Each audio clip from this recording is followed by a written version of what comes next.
skills. So we're so happy to be once again with Juanita, who we have worked with in the past in the San Diego Housing Commission. We've been working with them for several years now, and it's a beautiful partnership that we have with them. And thank you for connecting with them and now with us. So, real life skills, reaching for a better life. So what is that all about? Let us share with you to begin with that Real Life Skills is a personal development program. It's a self-improvement program. And because you're in the class, we believe that you're one of those fortunate ones who are reaching for a better life. And we want to assist you. We want to support you. We want to help you in your endeavor. Now, this particular class consists of 8 lessons. So for the next 4 weeks, we will be doing 2 lessons per week. On Tuesdays and Thursdays, we'll be meeting as we are today from 4 to 5 p.m. Juanita has already assured me that we will have the same ID each week. We'll have the same passcode each week. So if you're in now, you should be able to be in next time as well. Now, so what is Real Life Skills really all about? Every lesson that we teach has one common denominator. And that common denominator is thinking. The number one skill in real life skills is thinking. Someone may ask a person, where do you live? And the person might respond, I live at 2248 Main Street. In reality, they don't. That might be where their body sleeps, where they eat food, where they take a shower, where they entertain people. But the reality is where we live is in our minds. Yes. No matter where you are physically, that does not mean you're there mentally. Even as I'm speaking these words, some of you may be absorbing and taking in this, and others may be thinking about 1,000 other things. So the number one skill that we teach is thinking. Get this, if you want to be a pilot or a plumber, a chef or a carpenter, if you want to be a truck driver or a scuba diver, if you want to be a doctor or detective, whatever you choose to be, it requires thinking. Everything begins with a thought. Keep that in mind. Research scientists tell us that the average person thinks approximately 60,000 thoughts every day. Wow, who's been researching that deeply? But if you really put it under the magnifying glass, it makes sense. You can't button your shirt, you can't put on your shoes, you can't brush your hair, you can't brush your teeth, you can't walk, you can't do anything without a thought. That 3 pounds of gray matter called a brain must send signals to the rest of the body as to what we're going to do. So all day long, we are thinking, and hopefully positively. Yes, that's what it's really all about. Now, stay with me just for a moment and jot these 3 letters down, T-A-R, T-A-R. This is what it stands for. Thoughts, action, results. T-A-R. Thoughts produce actions. Actions produce results. There are only 2 types of results, R and R. R and R, yes, reward or regret. Good thoughts produce good actions, and the result is a reward. Bad thoughts produce bad actions, and there's a regret. Now, we're going to hammer so many different things at you during these next 4 weeks. We hope that you will always have out a pencil and paper and jot down as many of these powerful ideas as you possibly can. What we have done in this class, if we have searched and researched to try to find out the answers to life. Yes, there's 3 things we want in life. Number 1, find the answers. Number 2, live the answers. And number 3, share the answers with others. And that's what we're about at Real Life Skills. We're about sharing the answers because we've got a lot of questions, sharing the solutions. And what we've done is we've picked as many different successful people as we possibly can, and we have come up with these various quotations from each one. Each of the 8 lessons consists of 20 quotes in each lesson. So the very first lesson we're going to be doing today is entitled, Who Am I? Yes, yes. It's entitled Self-Discovery, Who Am I? There, once again, are 8 lessons. Lesson 1, self-discovery, who am I? Lesson number 2, is failure a blessing in disguise? Lesson number 3 is the formula for success. There's a formula for everything. Nobody accidentally becomes successful. You don't accidentally become a doctor or a lawyer or a carpenter or a plumber. We don't accidentally become anything. There is a plan in place. Lesson number 4 is the purpose of adversity. In other words, why do we have trouble? Why do we have problems? You don't want to miss lesson number 4. Lesson number 5 is perseverance, the master key. And what does a master key do? You know the answer, that's right. It opens all the doors. So perseverance, which means not quitting, not giving up. Perseverance means stick-to-itiveness, staying with it until you are successful. That's lesson number 5, perseverance, the master key. Lesson number 6, very important lesson, your life's next chapter. And of course, that's the most important chapter in your life. Not about what you did last month or last week or last year. What are you going to do next week, next month, next year? What's the next chapter in you? Lesson number 7 is the significant life. I must say that is my favorite of the 7 lessons. And lesson number 8 is the recipe for greatness, the recipe for greatness. Now get this, if someone were to ask me, okay, Mr. Robbins, if I've got a doctor's appointment and I can't make a lesson, which lesson is the weakest one? Of the 8 lessons, which one should I skip? Well, the reality, we don't have any weak lessons. I'm sorry about that. Every lesson is going to be power-packed with rich ideas, with all kinds of fresh concepts. There's no doubt in our mind that as a result of taking this course, you will definitely go to another level. No doubt about that. So let's go ahead and get into lesson number 1. We hope that you were able to download the lesson. Juanita did share with me that she made it available to everyone online. And those of you who are in the class today will more than likely receive a hard copy within the next few days. But today, you're online, hopefully in the lesson. Lesson number 1, self-discovery, who am I? Okay. Trying to move this along here. Stay with us. Got just a little hiccup on my computer here.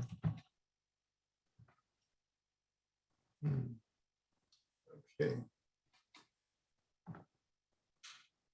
Reaching for a better life.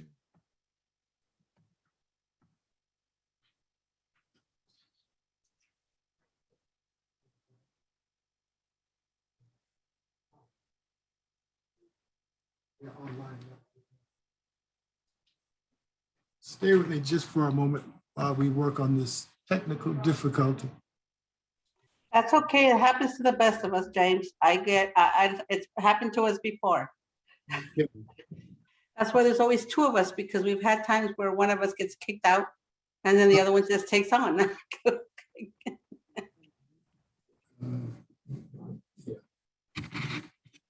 Yes, what you got for me? Right here, it's not going down. The PowerPoint.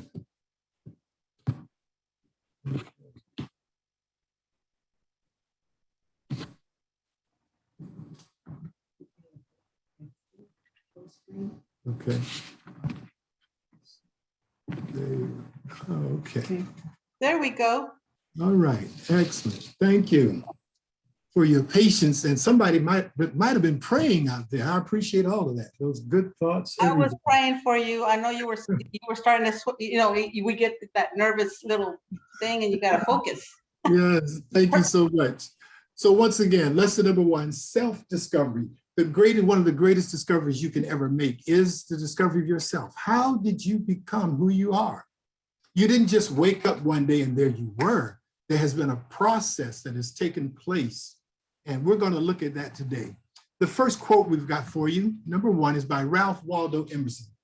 Mr. Emerson tells us, the mind, once stretched by a new idea, never returns to its original dimensions. Yeah, very important here. The mind, and that's what it's all about. What we think produces actions, and those actions produce results. So the 60,000 thoughts the average person thinks a day, they tell us the only problem with that is most people think the same 60,000 thoughts every day. If we can come up with 4 new thoughts a day, we're told that we would be a virtual genius. Yeah. So the question comes, how do you come up with 4 new thoughts each day? Here's the answer. Read different books. Look at different movies you don't normally look at. Listen to different music, not the same music. Go to different places, visit the zoo, visit the wild animal park, go to places you don't normally go to. Talk to people you don't normally talk to, who think not like you. And of course, take seminars, take workshops that you don't normally take, like real life skills. Number 2 on our sheet today, our friend Albert Einstein. Mr. Einstein tells us education is not the learning of facts, but the training of the mind to think. That's what education is. Please lock into that. The training of the mind to think. Very, very important here. So he's telling us that it's not about memory. You know that 9 times 9 is 81 and 5 times 5 is 25. The capital of California is Sacramento. The capital of the United States is Washington, D.C. He says that's not education. That's just something we put on our memory banks. Education really is training the mind to solve problems.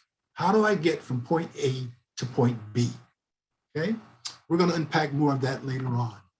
Orson Swett Martin tells us deep within human beings dwell those sleeping, slumbering powers, powers that would astonish him or her, powers they never dreamed of possessing, forces that would revolutionize their life if aroused and put into action. And that's what we're about. We're about arousing the mind. We're about doing a mental shampoo. Yeah, we want to go to another level. We want to think thoughts we haven't thought before. We want to achieve things we've never achieved before. But we want to get now to the actual lesson. The most difficult thing in life is to know yourself. Yeah, that is a challenge. And why is that so difficult? It's because you're always changing, and so am I.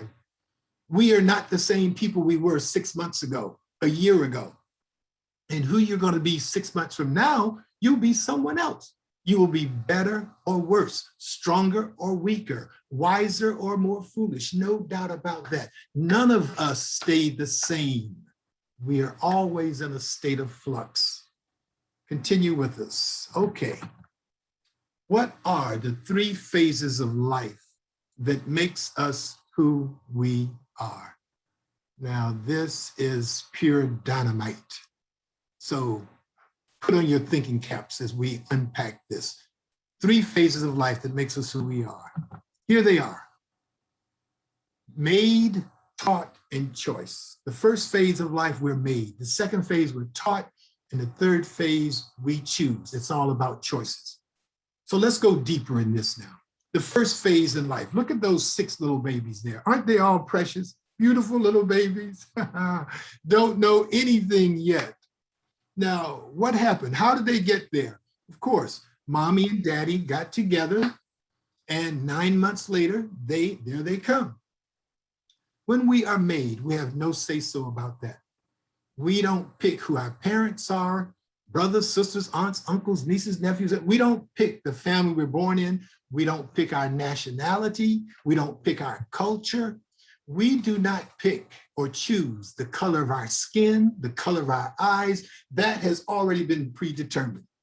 So this first phase in life, you want to start liking yourself because that's who you are. Yeah. The first phase in life, we are made. Phase two, we are taught. T-A-U-G-H-T. Here's the big question for you. Answer this for me, if you will.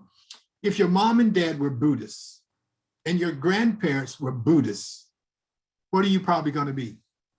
That's right. More than likely, you're going to be Buddhist. And the same thing, if your parents are Roman Catholics and your grandparents are Roman Catholics, you're probably going to be Roman Catholics. Why? Because that's what you were taught.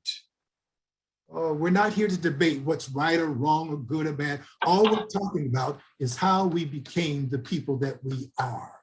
Yeah. The second phase in life, we were taught. Our parents taught us, our teachers taught us, our friends taught us, we have been taught.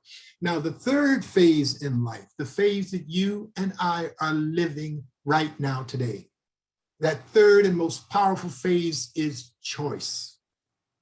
We choose. The clothes you have on right now, you chose to wear those clothes. What you ate or didn't eat today, you chose that. Where you are, where you go, what you do, you are making those choices. This actually kicks in, they tell us, about 12 years old. People start to pick what they call role models, and they start to imitate or copy other people, people that they think are successful or people that they like. Oh, I like the car that she drives. Oh, I like the way he dresses. And we start to formulate in our minds the kind of person we want to be. Now, remember that second phase, that phase taught, what you're taught, that's a very important phase also, because what we're taught becomes known as our worldview. That's how we view the world. That's how we look upon life. Yeah, very important here. So these are the three phases of life. We're made, we're taught, and now we choose. We can examine for ourselves. Now, it's very important that as you think about being successful, as you think about being whatever you're trying to succeed in or achieve, you want to have that model in your mind, because the most powerful thing on the planet Earth is a made-up mind. When you make up your mind what you really want, and you're determined to go after it with all the determination and persistence and perseverance you've got, you'll get it. Yeah, because the mind is a, get this, goal-seeking organ, G-O-A-L. It's a goal-seeking organ. Legs are made for walking. Eyes are made for looking. Ears are made for listening. The mind is made to bring us what we want. When you tell yourself, this is what I want, your mind will move heaven and earth to bring it to you. No doubt about it. Let's continue the lesson. We're on number 6 in your books there. Choice is the greatest power humans have. The greatest power you have, that I have, that any of us. We get to choose the people we associate with, the places we go, the things we do. Yes, it's up to us. Other people may influence us, but the choice is ours. Number 7, influence is the second greatest power humans have. Oh yeah, now this is very important. You see, whatever choices you make, then you start to influence others to make that same choice. Yeah. If you like the Raiders, oh, I don't know what's wrong with you. No, just kidding. If you like the Raiders, then you're influencing others to like the Raiders. Or if you like the Chargers, you're influencing others to like the Chargers. It's as simple as that. Let me share with you a personal experience I had. 12 years old, I was living in Norfolk, Virginia, playing Little League Baseball. My dad was in the Navy. We traveled all over the place. 12 years old, I come home and I say to my father, Dad, I think I should be allowed to smoke cigarettes. 12 years old. My father says to me, so you think you're a man now, huh, boy? And I said, no, Dad, I don't think I'm a man, but I think if I want to smoke cigarettes, I should be allowed to smoke cigarettes. My father responds to me, he says, okay, just don't bum none off me. Okay, here's the big question for you. Why would a 12-year-old kid with asthma want to smoke cigarettes? That's right, my father smoked cigarettes. And my best friend Slick, he smoked cigarettes. So my dad smoked cigarettes and my father smoked cigarettes. Smoking cigarettes must be the thing to do. And I want to be like them, not knowing that that wasn't the best thing to do. Yeah. I'm so grateful that my smoking days lasted about 2 weeks. I couldn't play Little League baseball and smoke cigarettes and have asthma all at the same time. You get the picture. But what we're saying here is the choices you make, you're not influencing your children to make the same choices. You're influencing your nieces and your nephews, your cousins to make the same choices. This is why it's so important that you and I make the best choices. Because when we make the best choices, then we're influencing others to make a good choice as well. And we're basically helping to make a better world. Yeah. Number 8 is where we are. A mature person takes responsibility for his or her action. An immature person is always blaming others. You heard about the guy who said, well, my first wife, no, my second wife, no, my third wife, she's the one who really messed me up. See, he's not taking responsibility for his actions. If we are messed up or if we are successful, we have to take ownership of that. When you blame others, you give up your power to grow. All of you who are taking this class today, it's your choice. You're the one responsible for this, and you're the one that will reap the benefits. Yes, continue on if you will. This next quote, repetition is the science of learning. What are we talking about here? Repetition is the science of learning. We learn by repeating. Okay, let's rewind the tape. Remember when you were back in kindergarten or first grade, you learned the alphabet, A, B, C, D, E, F, G, H, I, J, K, L, M, N, P. You know how it goes. And in learning that alphabet, at that point, you didn't know that letters made up words and words made up sentences and sentences made up paragraphs and paragraphs made up books. You didn't know any of that. All you were doing was learning your ABCs, right? Well, the same way you learn that is the way we learn everything else. By repeating it. The way you learn to tie your shoes, to surf, to skateboard, to swim, the way we learn to play dominoes or checkers or chess, we learn everything by repeating the process. So what's the point? Here's the point. When you learn to be successful, all you do is repeat the process. Yeah. You make the same good choices over and over. Here's a powerful quote I heard from this guy, Og Mandino, motivational speaker. He says, form good habits and become a slave to those habits. Yeah. Can you imagine the life we would have if we formed good habits and repeated those good habits all the time? Oh, we'd be so powerful. Yes, we would. Continuing on, the next one.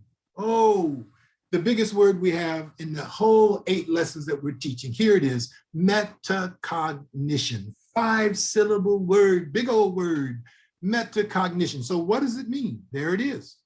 Metacognition is thinking about what you are thinking about. This is very, very important. As a matter of fact, it is the foundation piece of our course. So here's the question. Why would you think about what you're thinking about? Yeah, why would you analyze your own thoughts? Why would you investigate what you're thinking? Why would you assess your own thoughts? And you know, because you want to know, are they good thoughts or bad thoughts? Are they going to take you to a good place or a bad place? So we want to think about what we're thinking about. Hypothetical example here. So say the rent is due in 2 days. The rent is $2,000 and you don't have $1. So how am I going to come up with $2,000 in 2 days? And so you start thinking about what you're thinking about. Well, maybe I could borrow the $2,000 from Uncle Henry. After all, he loaned me $500 6 months ago. Or maybe I could take the title to my car and go down and pawn my car and get the $2,000. Or maybe I could rob a 7-Eleven. Okay, you see the way we're going here. So hopefully you'll think about what you're thinking about and finally come up with the right answer. That's what it's all about. Metacognition is thinking about what you are thinking about. Now, stay with me. What happens when you find yourself thinking negatively? Yeah, you got the wrong thoughts going in your mind. You're worrying, you're upset, and the wrong stuff is just going over and over in your mind. And you realize, I've got to break this train of thoughts. So this is what you do. Here it is. You ask yourself, W-A-I-T, wait. It stands for, what am I thinking? What am I thinking? And then if that does not break the train of thoughts, then it's W-A-I-T-T. Why am I thinking that? Why am I thinking that? And you see, all of us as human beings, we have this terrible tendency to go to the negative. Yeah, we have this terrible mindset of some kind of way we think the wrong. Well, he said he was going to be here 30 minutes ago. It's been 90 minutes. Yeah, I know where he's at. I know what he's doing. We don't know what he's doing. We don't know where he's at. But this is the way our minds go, you know? Oh, the boss wants to see you in the office. Oh my, I think they're probably going to fire me. Yeah, you don't know they're going to fire you. Yeah, we've got to think the right thoughts. I know you're catching this. Let's continue on. We're on number 11, Socrates. You remember the philosopher from Greece? He's the one that says, know thyself. Yeah, know thyself. Well, he said this, the life which is unexamined is not worth living. Wow, big time quote there. Yeah, the life which is unexamined is not worth living. Yeah, if a person not examining their life, where am I?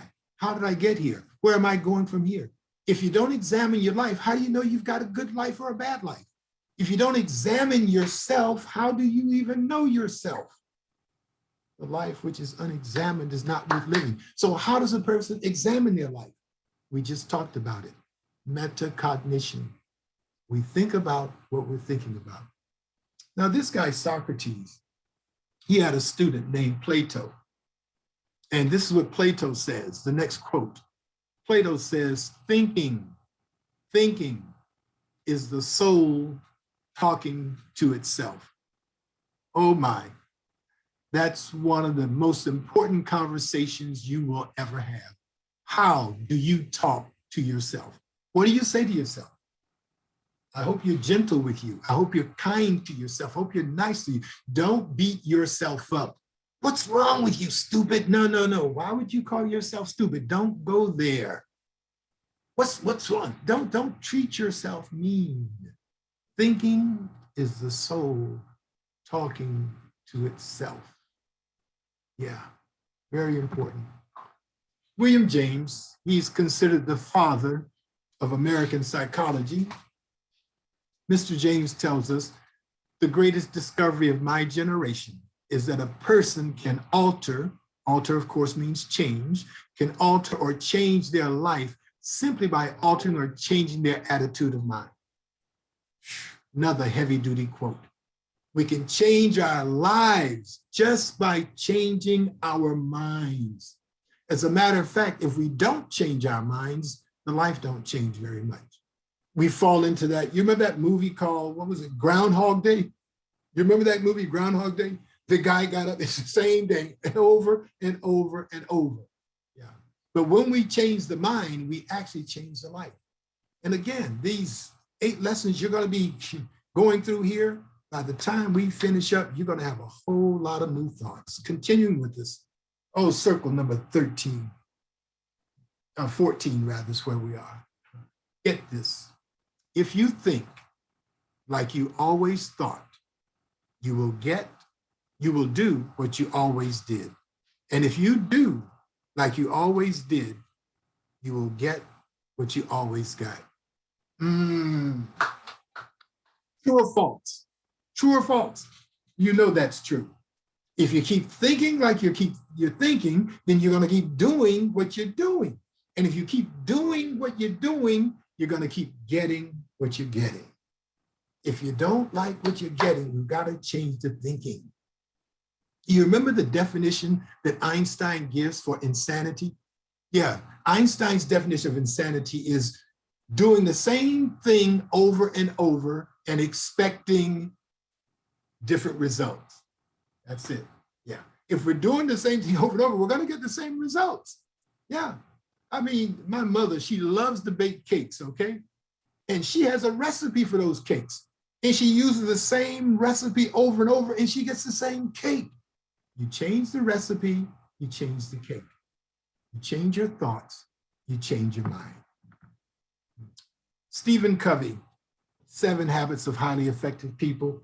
Number 15, Mr. Covey says, everything in life is created twice. Everything is created twice, first in the mind and then in reality. Stay with me now. We're not just giving you some quotations today. Every one of these quotes has a powerful meaning behind it. And that's why we're trying to unpack this. So what are we talking about here? Everything in life is created twice, first in the mind, then in reality. Here it is. That dress you've got on, those glasses on your face, the couch you're sitting on, the chair you're sitting on, the pictures on your wall, they were all in somebody's mind first. Yes, they didn't just appear. Somebody thought, I want this kind of shirt with this many buttons. I want these kind of shoes. I want them to be this color and this high. So what's the point? If everything in life is created twice, first in the mind, then in reality, here's the point. Your life is created first in your mind. If we recognize it or not, we have created the people that we are by the thoughts we think. If we choose different thoughts, we create another person. And that's what real life skills is all about. This real life skills is all about you becoming the best version of yourself. You know there's a better you inside of you, don't you? You know there's a smarter you. Yeah, there's a stronger you. There's a more intelligent you inside of you, no doubt about it. No matter how beautiful you are, how intelligent you are, you can be more so. Yeah. And see, once you program your mind as to the kind of person you want to be, how kind and respectful and generous and patient and loving and understanding, your mind will start to shape your life into that. Because your mind, get this, your mind is your GPS, your global positioning system. Yeah, I get in my car and I tell Siri, hey Siri, I want to go to 2239 National Avenue. And that computer will tell me, take a right here, take a left here, take a right here. Well, your GPS is your mind. When you tell your mind what you really, really, really want, it'll bring you there. It'll take you there. Ben Cardozo, Supreme Court Justice back in the 1930s says, we are what we believe we are. We are not what people say we are or think we are. We are what we believe we are. What do you believe about yourself? Do you believe you're beautiful? Of course you're beautiful. Yeah, you are one of a kind. There's never been anyone like you before and never will be anybody like you. There may be people similar to you. They may laugh like you or talk like you, but they're not you. You are one of a kind. We are what we believe we are. Make sure you get it in your mind. There's nothing wrong with you. You're beautiful, you're intelligent. The sky's the limit. And pass these same thoughts onto your children, onto your grandchildren, your nieces, nephews, cousins, your friends. Make sure they understand also. They're beautiful. They're intelligent. Yeah, nothing wrong with them either. Continuing on, Virgil tells us they can. Why? Because they think they can. Simple as that. They can because they think they can. Now, as clear as that is, Henry Ford makes it even more clear. Look at the next quote. Mr. Ford says, think you can, think you can't. Either way, you'll be right. You think you can do it? You can do it. You don't think you can do it? You can't do it. You're the shot caller in your life. Yeah. You're the one who chooses to mash the gas or put on the brakes. Do I go forward in this relationship or do I put it to a stop? Do I go forward here or do I stop it here? Think you can, think you can't. Either way, you'll be right. Yeah. Pure dynamite right there. Yeah. Let that soak in. Okay, finishing up today. Thank you for your patience with us. We're on number 19. Norman Vincent Peale tells us, change your thoughts and you change your world. This lesson today is entitled Self-Discovery. Who am I? Yeah. You are who you believe you are. Yeah, no doubt about it. Change your thoughts and you change your world. You will be a whole nother person. And we finish up with a yogi today, Yogi Bhajan. Yogi Bhajan says all happiness is in the mind. All happiness is in the mind. It's not in the car you drive or the house you live in or the clothes you wear. All happiness is in the mind. Stay with me for a moment. Look at this picture. Let me paint it for you. There's this guy. He's a multi-millionaire, okay? He's got a 15-bedroom mansion. And in this mansion, he's got 10 bathrooms and a 5-car garage. 15 bedrooms, 10 bathrooms, 5-car garage, and in every garage, there is a brand new car, and he is inside of his house, in his study, planning his suicide. Okay? Flip the script. Look over here. Here's another guy. He's living under a bridge. He's got a bean and rice burrito, and he's devouring this bean and rice burrito, and he's as happy as he can be. Yeah. All happiness is in the mind. It's not in the stuff you've got. It's not in the car, the house. It's in your mind. You're as happy as you choose to be. Yeah. People are going to have a lot of money and be very sad. People are going to have a lot of education and be very unhappy. It's not about the money. It's not about the education. It's about the mind. Training the mind to think right, to love yourself. Well, my friends, hope you've enjoyed our presentation today. And we're going to finish up with a video. And in this particular video, this lady is going to share some important concepts with her. Her name is Angela Duckworth. Angela Duckworth. And she's got a powerful book out. It's entitled Grit, G-R-I-T. Let me give you the background on this. This lady has studied successful people, and she's tried to find the common denominator. What makes certain people successful and other people unsuccessful? She studied those people who went to the National Spelling Bee.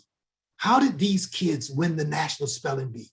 What qualities did they have? She studied people at West Point Academy. What is it that caused these people who graduated from West Point to be successful? Now get this, to get to West Point, you've got to have a recommendation from your senator. You've got to be a 4.0 to go to West Point, and many of them don't graduate. Many of them drop out, and she studied. Well, what makes them drop out? What makes one teacher very successful and other teachers not successful? What makes this person a better salesperson than someone else? And she says it's boiled down to two things: passion and perseverance. Passion, are you really in it? Do you really want it? And perseverance. But let's let her speak for herself. Check out the video, see what you think.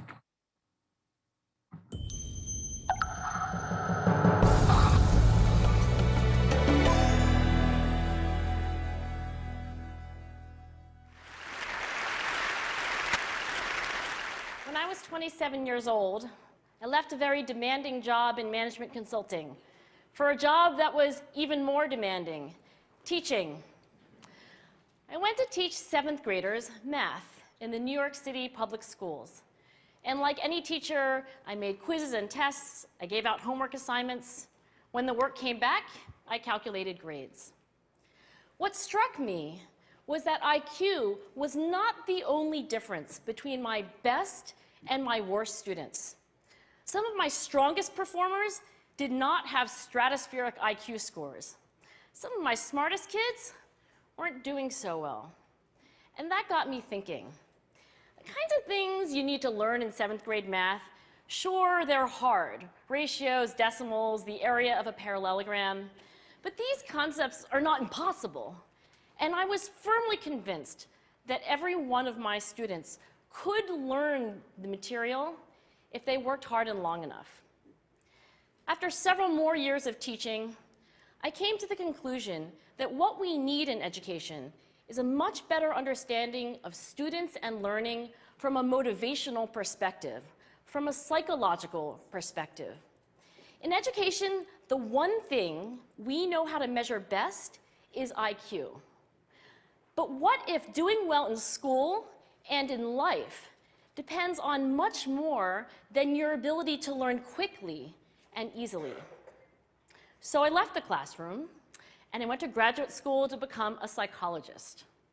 I started studying kids and adults in all kinds of super challenging settings. And in every study, my question was, who is successful here and why? My research team and I went to West Point Military Academy. We tried to predict which cadets would stay in military training and which would drop out. We went to the National Spelling Bee and tried to predict which children would advance farthest in competition. We studied rookie teachers working in really tough neighborhoods, asking which teachers are still going to be here in teaching by the end of the school year. And of those, who will be the most effective at improving learning outcomes for their students? We partnered with private companies asking which of these salespeople is going to keep their jobs and who's going to earn the most money. In all those very different contexts, one characteristic emerged as a significant predictor of success.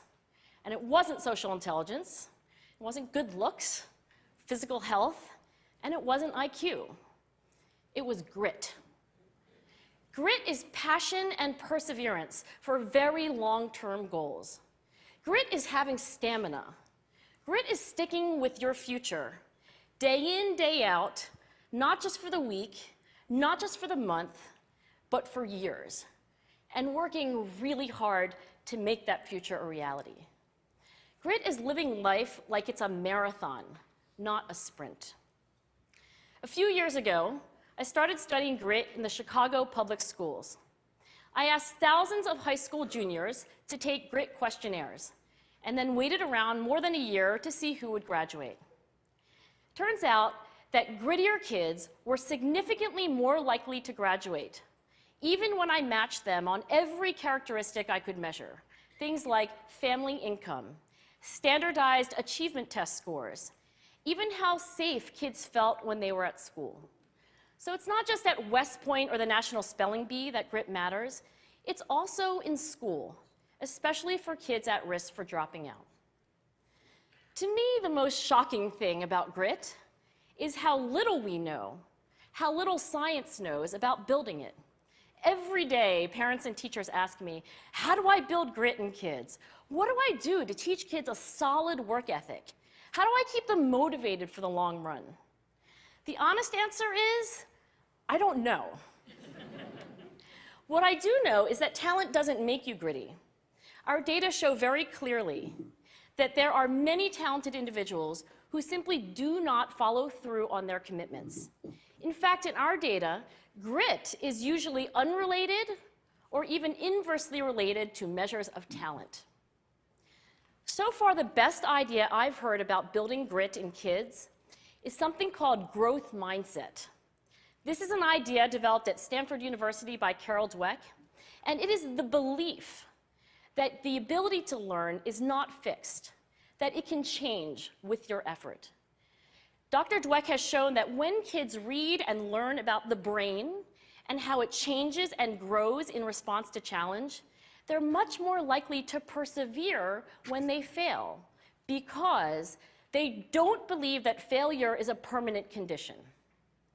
So growth mindset is a great idea for building grit, but we need more. And that's where I'm going to end my remarks, because that's where we are. That's the work that stands before us. We need to take our best ideas, our strongest intuitions, and we need to test them. We need to measure whether we've been successful, and we have to be willing to fail, to be wrong, to start over again with lessons learned. In other words, we need to be gritty about getting our kids grittier. Thank you.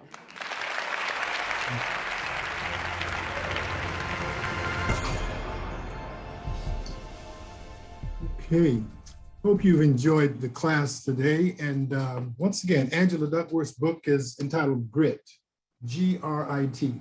And the question now is, do you have it?